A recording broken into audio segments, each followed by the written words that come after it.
Eden Suarez. Yes, good afternoon po.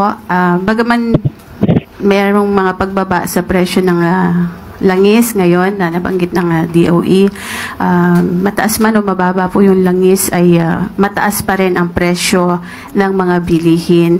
Ano po yung mga specific na hakbang o direktiba ni Pangulong Ferdinand Marcos Jr. para po mapigilan yung patuloy na mataas na presyo ng bilihin? Hindi na lamang po yung pork ngayon, maging yung manok ay tumataas din po ang presyo. Noong nakaraang buwan po ay nagkaroon po ng report ang PSA na may mga goods na bumababa po ang presyo. Hindi naman po lahat ng mabibili sa merkado ay mahal. At tandaan po natin, pati po ang presyo ng bigas ay bumababa na rin. At may ginagawa po, ayon na rin po sa direktiba ng Pangulo. Ang isa po na mababanggit ko po na ginawa po at naging successful po, si DI Secretary Cristina Roque, ay nagkaroon po sila ng kasunduan ng Canned Sardines Association of the Philippines kahapon po, June 23, 2025, at napagkasundoan na hindi po itataas ang presyo ng dilatang sardinas.